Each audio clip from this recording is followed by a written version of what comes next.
Hi, everybody. Welcome to Meet the Mailers. I'm Paul Bobnak for Who's Mailing What, and my guest today is Summer Hahnlen, Senior Director, Direct Mail Expert in Residence for Lob.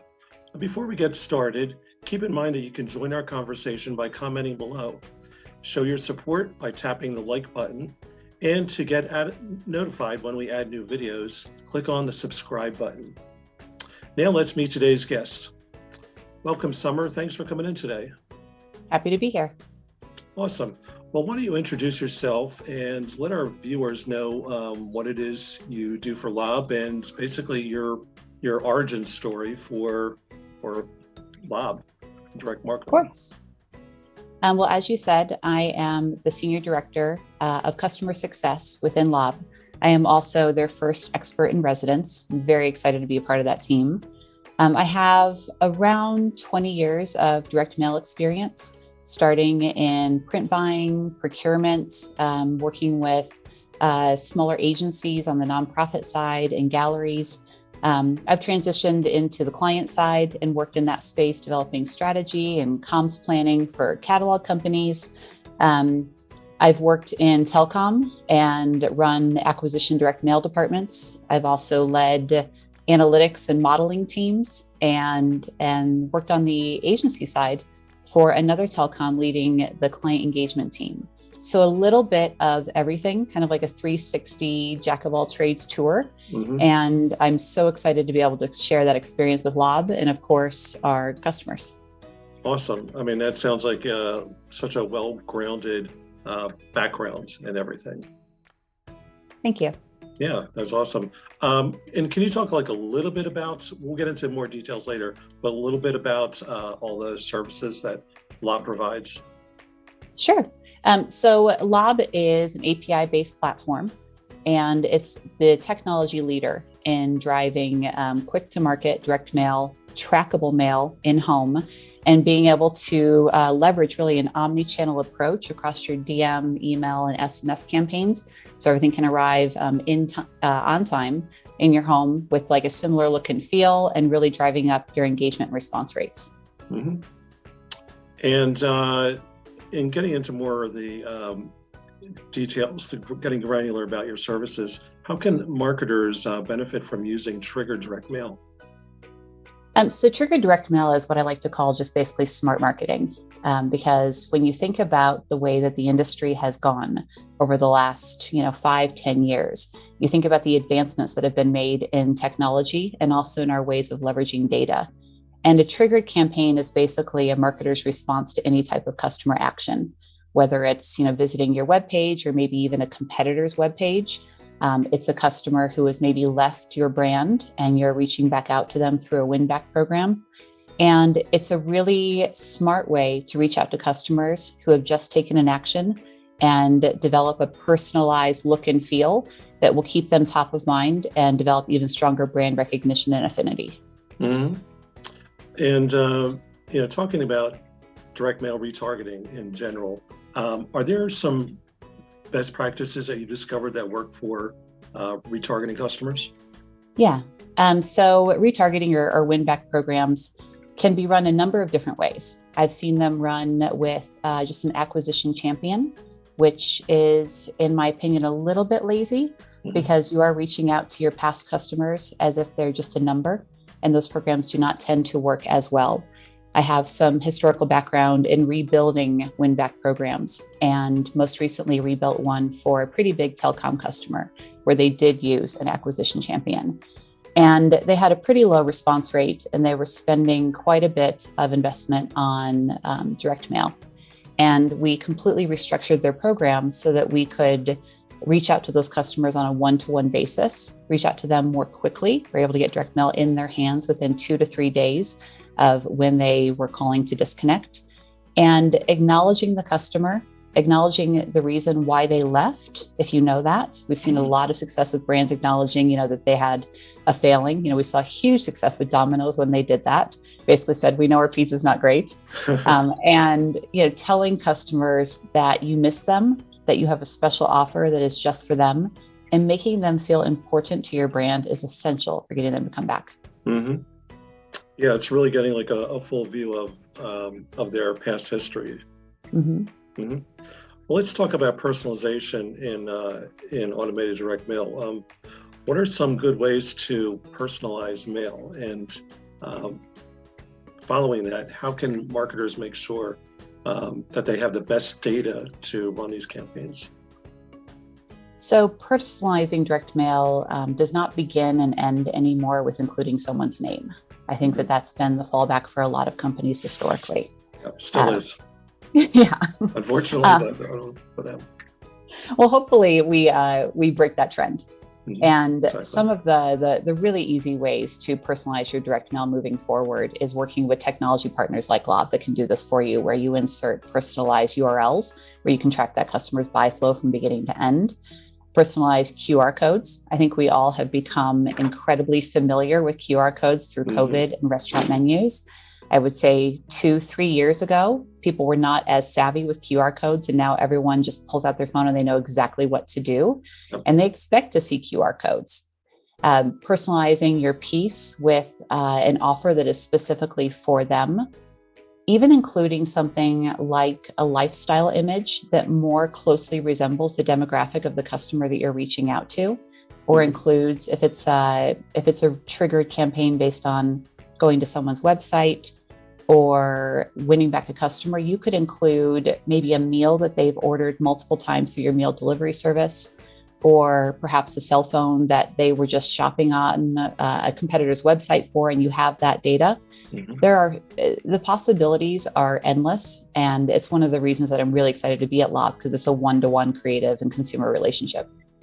Yeah, and when you have the right printing equipment, the possibilities are pretty endless when you have to marry that all Yes. together with the data.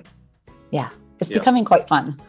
yeah. I mean, it's pretty cool from from my standpoint seeing this development because um, all of it really is just data. It's Yeah, just utilizing it in a much more robust and, like you said, um, one-to-one fashion to be able to reach customers.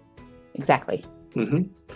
Well, speaking more generally, what are some tips that marketers can follow to create a winning offer? And if you have any examples of really creative offers that you thought worked well. I wish I could say there's a golden ticket. I Hmm. thought about this question quite a bit before our discussion, thinking, is there something I can tell the people who are listening that is going to win for all of their programs? It's not quite as simple of an answer as I would hope. So I apologize if I meander a little bit, but when you think about every company's different business objective and their lines of business within those objectives and the different ways that you can now reach out to customers, there's not necessarily one format that works best. Hmm. There's not necessarily one call to action that works best. But I think that a couple things are still true. The more that you can space out what you're trying to say, give it some breathing room, give it some negative space to make what you're trying to say more important and impactful. I think that's always a great way to go. Yeah. Um, Less sometimes is more. It's about intriguing the customer to take the desired action. It's also about making sure that you're being incredibly clear about what action you want them to take. I think a lot of times as marketers, we get wrapped around the idea of the brand look and feel, which is Hmm. essential. Hmm. But you also want to make sure that you don't miss out on telling them why you're reaching out to them and what you want them to do. And in some cases, it's as simple as a 6x9 postcard, which is like the new format for 2022 based on those postage Absolutely. rates. Yep. Everyone's really excited about that. Hmm. Or maybe with an older generation for a brand that is all about education and reinforcement of value. It's a one sheet, 2-page letter, because you know that your customers are engaged and they're reading through and they want to feel like they're being educated. So Hmm. in that case, you want to include more.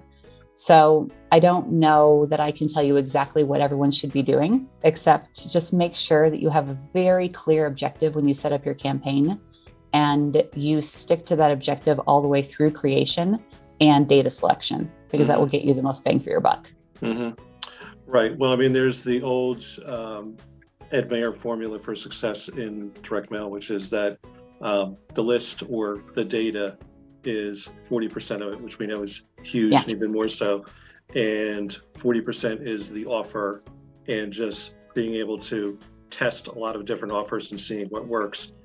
And then all the other stuff, the format and the copy and the creativity and the graphics and the paper and the inks, which is still incredibly important. That's the 20%. Altogether, for all that effort that we put into it.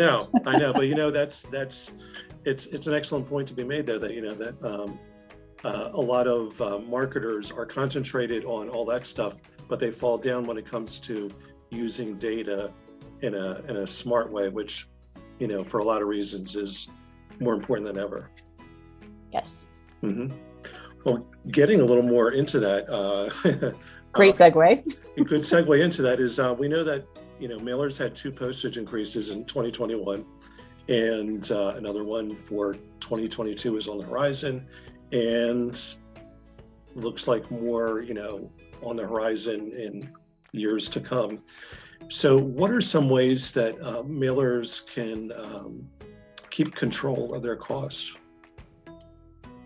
I would actually challenge that question, and I would rephrase that a little bit, because I would say not how do we control or account for costs, how do we increase our ROI to compensate for those costs? Mm-hmm. Because costs are always going to go up. Aside from, I think, the 6x9 postcard, decrease that we saw just recently. Right. So eat your own words. A bargain. Right. We have paper shortages across the world. Mm-hmm. Everything's becoming more expensive. I don't believe there's really a time where direct mail became less expensive year over year. Printers are always eating their margins, and they already have small margins. Yeah. So when you think about the overall cost of direct mail, it can seem daunting, but then you see the response rate and the return on the investment, and all of a sudden you think to yourself, why don't I do more of this? Mm-hmm. It's all about how you approach it, who you're targeting and what you're targeting them with, and whether or not you have the right data going into it. Right. Well, segueing from that into another related discussion, we know that direct mail today in the future is multi-channel, right? So what can marketers do with their mail pieces to maximize their campaigns across different channels? I think direct mail historically, just in the last 20 years that I've been involved, has been seen as a siloed channel, a channel that is standalone, that you use maybe for just a more mature audience or a certain type of line of business, because that's what's worked before and that's where you trust it to work again. I think there is a huge movement across some of the larger marketers out there of incorporating omni-channel experiences that leverage direct mail as a part of that effort. So let's give it like a real world example of, say you're reaching out to, let's go back to WinBack, a WinBack customer, and you're a big telecom, and you know that someone has just disconnected.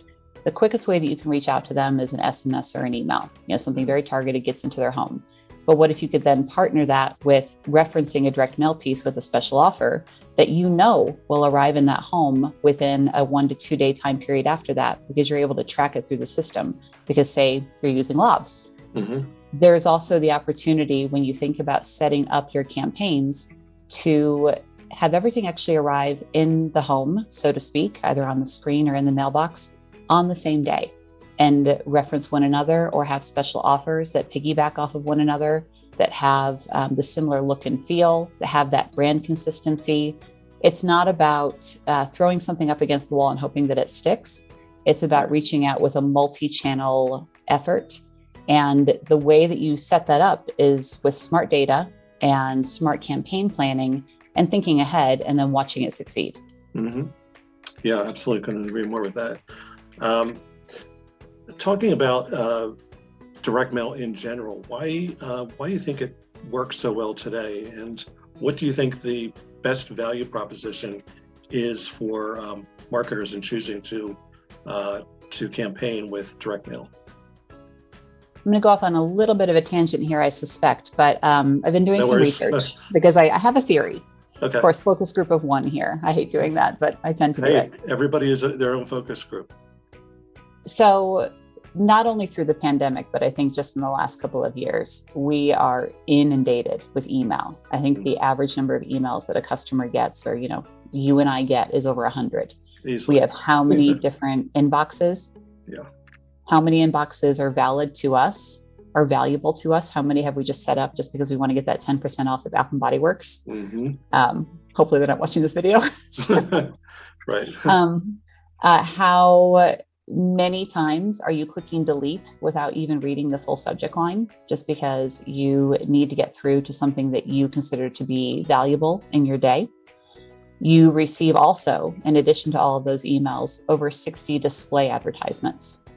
And as a human being, we have to find a way to turn our brains off a little bit so that we are not ingesting all of that and not having to use all of our cognitive energy to think about all of that while we're going about the day that we had planned to have.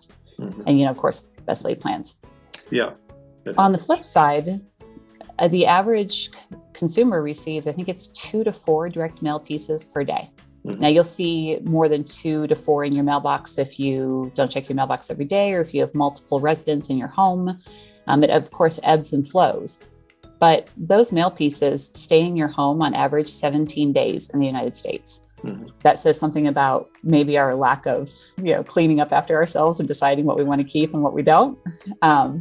But I've never heard of someone saying that they look at email open rates for 17 days because someone might open it that long after. It's usually in 24 to 48 hours. Right. So I think there's a couple of things at play here. One, it takes less cognitive effort to digest what is on a direct mail piece. This is just a proven fact. People have stronger brand recollection after looking at the brand and the direct mail piece. I think it's the connection of having something in your hand and having it compute with your brain. Perhaps it's also the journey to the mailbox. You made an effort. You made a decision, a big decision that isn't the same thing as sitting at your desk and clicking on a mouse, to go out or go downstairs or go to your PO box and pick up your mail. So it matters to you. You've decided that it matters to you. So I think there's a huge win there.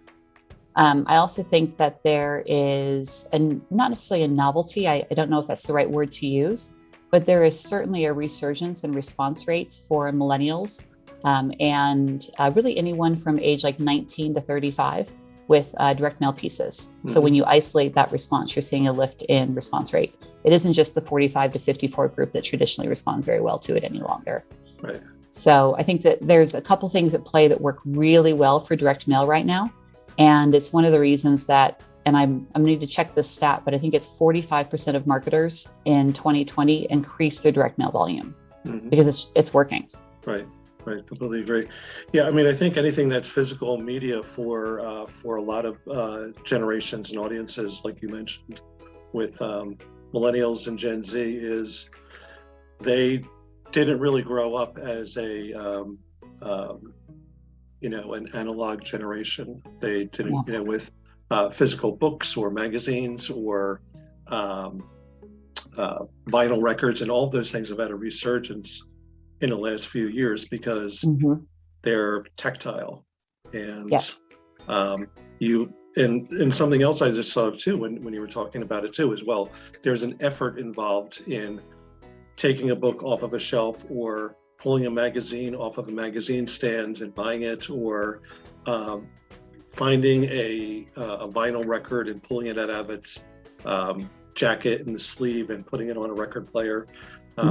Even CDs. I saw something the other day talking about how CDs are also making a comeback of sorts. Oh shoot! And they went. I just got rid of a lot of mine. I still have all mine. The records I got rid of years ago, unfortunately, but CDs, I'm good. They're safe. but I think that's what it is. I think it's that is a physical, tactile media that has a lot of different meanings for people. And in direct mail, you can take it. If you don't want to take advantage of an offer right away, you can put it on your fridge and get to it within those 17 days. Yep. You put it potentially in an ever-growing pile. And then when you look at that pile, you have to consider it again before you decide what you're going to do with it. Right. No delete key there. No. And you don't go back into your junk email box that you and said to yourself, should I go through the last 3 weeks and just see what email sticks out to me. No, It's not going to happen. never. Maybe a keyword search, but that's pretty rare for Right. me. But so looking ahead to the rest of 22 and into 2023, what do you think the trends are from your point of view for direct mail? I think we've touched on quite a few of them. So it's about increasing your ROI. It's about being a smart marketer. And I think there's a lot of different ways to interpret what that means. But I think it's looking at your programs and taking a step back from them and thinking to yourself, am I running this program this way because it's the way that it's always been done? Should I challenge myself on that? Should I think about a way to create a triggered program where it's literally less effort for myself, but it is going to drive a higher ROI because I'm reaching the customer in a more timely manner? Am I partnering with the right organizations? Am I partnering with technology companies like Lob to make sure that we have a one-to-one personalized relationship with our data and then our output of our direct mail? Or am I literally just sending one champion piece that is tried and true that I haven't tested against in potentially a while? And I'm watching those results degrade and just thinking it's still good enough. Like you always want to make sure that you challenge. Also going back to the postcard discussion that we had just really quickly, I think this is the year of the 6x9 postcard for the obvious reason of postage. But also when you think about if you have a successful 4x6 postcard program, it's relatively a light lift to transition that to a 6x9 piece, give everything a little bit more breathing room, maybe include something that you've wanted to include historically, but you thought it's always going to be a little bit too crowded. And now all of a sudden you have something in your mail piece that literally doesn't cost you much more than your 4x6 did, if anything. Right. And it is taller and wider than your letters that are in your inbox. People are going to notice it. So I think that's another huge one. Yeah, completely. I definitely think also omni-channel marketing is the future for people who are nervous about it or wonder how to do it. I think that it just takes just some light consultation to talk about how you set up your campaigns, who you include. There's a lot of ins and outs about that. I'm happy to speak with anyone offline about how to set those up and what to think about. But when you see the results of those campaigns and you're able to go to your leadership and say, look what I've done, look how well this campaign is performing, and this is what I did to get there, I mean, you're just going to be a rising star. So I think it's those are the things that I look at in the future as becoming more common and that we will grow from for 2023. Awesome. Well, I think that's a terrific place to end our discussion today. Thank you so much again for being here today. We really appreciate it. And how can folks find out more about Lob and reaching out to you as well?